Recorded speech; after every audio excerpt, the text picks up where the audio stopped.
welcome to the channel. In today's vlog, I'll be sharing my Army Assessment Center experience with you guys. So sit back and enjoy the story. So yeah, where do I start from? In my previous video, I said after you submit your medical forms and you submitted your police report as well, you then have a phone interview with your CSM. That interview is basically to find out when you are ready to come to the UK for your assessment. So that's when that discussion will be had, and when you give out your dates to the candidate support manager, then that's when they can give you an invitation letter stating when you'll be coming to the UK to have your assessment. So fast forward, I did all of that. I got my visa. So as you can already tell, with your visa, it's all up to you. It has nothing to do with the army. The army is not going to support. They will give you an invitation letter, but that letter doesn't guarantee you get a visa. So you need to make sure you satisfy all the requirements needed for the visitor's visa. So I would suggest going on the website, TLS Contact. That's the company that handles the visa applications in Ghana. Or if you're from a Commonwealth country, just try and get in contact with the embassy, the UK embassy in your country, and then find out the requirements needed to apply for a visit visa. I got my visa, I got my flights taken care of by my sponsor as well. That was my brother. I came to the UK. So what I did was, I came to the UK about 3 months before my assessment, just to get acclimatized. So I suggest you do that as well. Try and come in time, at least a month or two before, so that you can get used to the weather, because it's very different from back home. So I did that. I don't want to talk too much about my experience at the airport, because it wasn't a really good experience. It was really bad, but I'll leave that one out of this. So fast forward, I came to the country, started training, doing like 5k runs at least 3 times a week, going to the gym, getting fit, ready for the assessment. Well, currently you need to do sickle cell test, but when I was going for my assessments, there was nothing like sickle cell. So once I got in the country, started training, and it was getting closer to my assessment date, I got an email from my CSM, candidate support manager, asking me if I can be able to travel to the assessment center on my own, or I need transport. So I opted for public transport. So I got a train ticket to transport me from my address to the assessment center. But currently, you need to do a sickle cell test. So once you arrive in the country, you'll be booked for a sickle cell test by your CSM. Once you pass that sickle cell test, that's when you get your date for your assessment. Likewise, you'll get an option whether you want to travel on your own or you want public transport. So yeah, the day finally came for me to go for my assessment. As you can see, I dressed like quite formal, because I mean it's a job interview. You are going to prove why you are the best candidate to be selected to join the British Army. So you need to dress for the occasion. I hopped on the train, got to the destination train station, and I saw loads of people dressed like me, so I assumed they were all going for assessment as well. So I joined them because I was a bit lost. I mean, Charlie, coming to this country, I don't really know anywhere. Like, that was like kind of like my first time on a train, because I was always at home. So it was kind of stressful as well. So I asked a couple of lads, and they said, oh yeah, they're also going for the assessment. So I just followed them, and then we went. There was this like coach parked in the car park, and we could see lots of people like forming a queue to go into the coach. So we all knew that was where we were meant to go. And there was a soldier there as well, like checking passports, making sure everyone there is meant to be on the coach. So yeah, I mean, so we did that, go on the coach.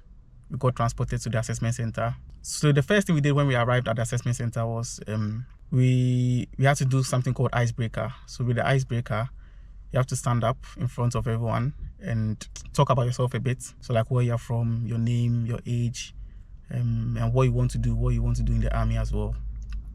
So that was like the first thing we did. It was a bit nerve-wracking, because imagine standing in front of complete strangers and telling them I'm from Ghana, Charlie, with some way, be long. Yeah, but you have to do it, because you just have to do it. It's one of those things. So yeah, we did that. We had to fill some forms, first. I don't remember what forms it was, but yeah, it's easy stuff. Like, you'll be told what to do. One big hurdle I had was the language barrier, Charlie. back in Ghana, I was thinking I'm the best student in English, but when I got here, I was like, the English is just different. Like, Masa, unti brofa, asube shirof. At the assessment center, you get given babes, and each babe has a number. So instead of trying to remember your name, they call you by your number. So that's what was given to us on the first day. We got shown around where we have to go for food. We call it SCOF. So anytime I say SCOF, SCOF means food. We got shown our accommodation as well. It was like 12-man room or something. Yeah, 12-man room, but bunk beds. So you just choose whichever one you want. First come, first serve. And then yeah, we settled down for the night. Yeah, so the next day we had our medical test. This test is like really rigorous, and this is where you have no control. You don't know what you have, especially if you really don't know what you have. You can't do anything about it. So yeah, I read somewhere, I think I've written it down here. So in the last 5 years, 23,763 Commonwealth applications were rejected. Why? Most of it was because of medical reasons, and also the other one was lack of vacancies, and also incomplete paperwork. So imagine, medical reasons, you have no control over it. Vacancies as well. Sometimes you guys apply and then they're like, sorry, there's no vacancy. Yes, it is what it is, because there's a lot of people trying to apply for the army and there's only a few jobs that are available. So it's like a queue. So when you see that message, it doesn't mean it's over forever or something. Like, try again later. And also incomplete paperwork. So yeah, we did the medical test, and so it includes an eye test, ECG to check your heart, to make sure everything is okay with your heart. There's a physical examination as well. So there's no injection or anything like that, but then they really check your body to make sure that there's nothing that's going to affect you joining the army. So when it got to the part where I had to get my heart checked, the doctor was like, I have a heart murmur. I was like, what? Heart murmur? What's that? Like, I've never heard of that before. So I was panicking, like, Charlie. I was really stressed that day. I was literally like praying, like, God, please, this is not where after all I've been through, this is not where I get to fail just because of some medical condition that I have no idea about. So they were like, they're going to do a thorough like check to make sure that everything is okay. So after spending like 2 hours waiting for the results to come, like, those 2 hours was like the longest. I don't know, it was just long, because Charlie, imagine getting told, Charlie, you have something that you've never known about, and you do a test and you're like, oh, wait for your results. So there's only 2 outcomes here. If the result comes out and you actually have a problem, then there's no way you're joining the army, so you're going back home. And if it comes out and there's no problem, then you get to stay. So it's like, Charlie, imagine the stress, sitting there for 2 hours waiting for results, which is not in your hands. I was just praying. I was here, Charlie. So finally the results came and they were like, oh, your heart is okay, you have no issues. It's like, wow. I was just relieved. Yeah, seriously, because at that point you can't do anything. If they tell you, oh, you have a heart issue, what can you do? Nothing. So yeah, I received the good news, went back to my room. The next thing we had to do was the cognitive test. So you sit behind a desktop computer and then do the cognitive test. And then there's also numeracy and literacy. So that's basic English and maths. So that's like JHS level English and maths. So that's easy, man. Yeah. So I did that, passed as well. So after that, went back to our rooms to chill for the next day. That was the final day. So on the final day, the first thing we did after breakfast was the medicine ball throw. We also did mid-thigh pull, and then we went straight into the 2-kilometer run. But then these days, I think it's either you do a 2-kilometer run or you do a beep test. So we did that, and I passed as well. And then there's this test called the team task. Team task, yeah.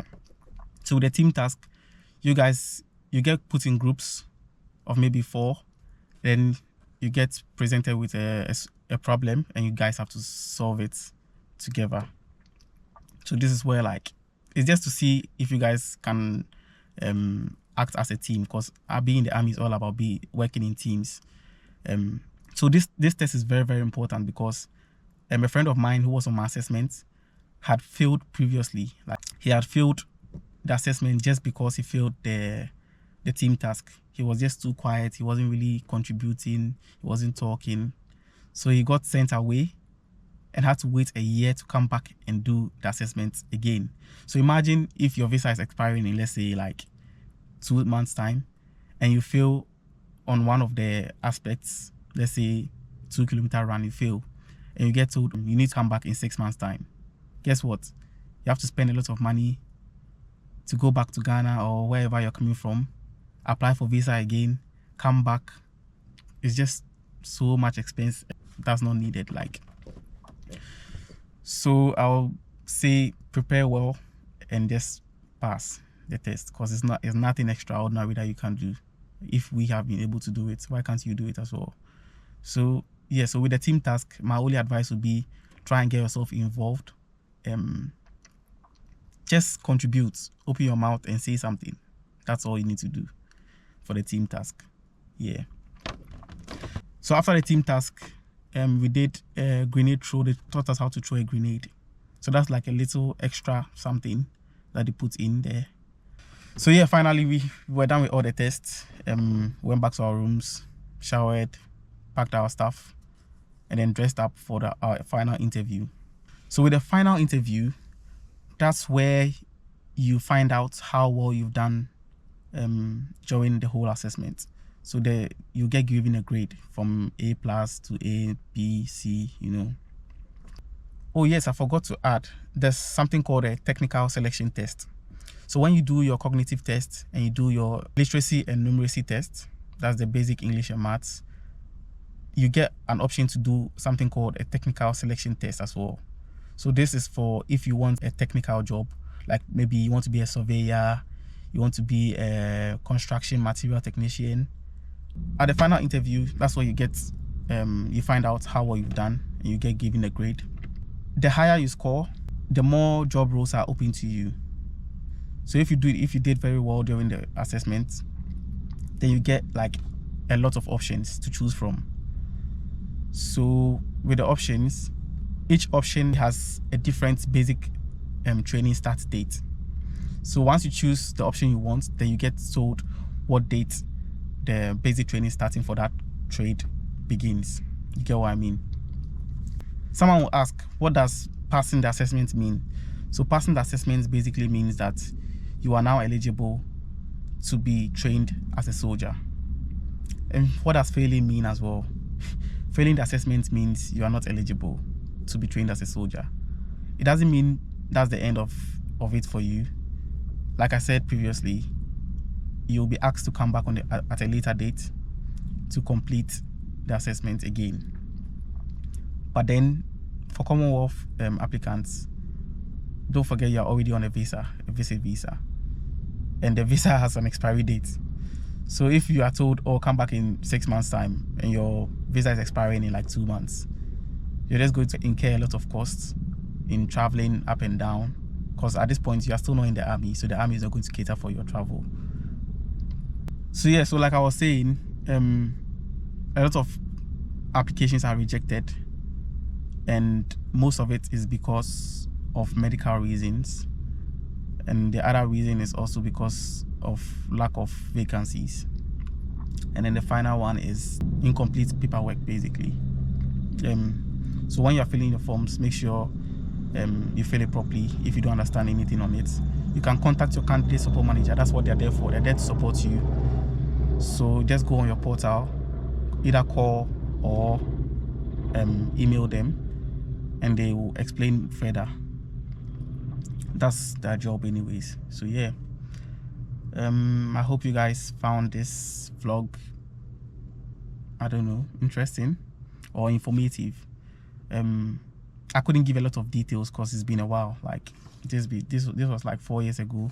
I can't remember all the tiny details, but I tried to pick out like the most important stuff. So yeah, if there's anything else you'd like to know, you can comment in the comment section and I'll reply, or you can DM me on Instagram. If you already have your assessment dates and you're going to be attending very soon, all the best of luck, and train hard. Hard training, easy battle. So I'll see you guys in the next one. Peace out.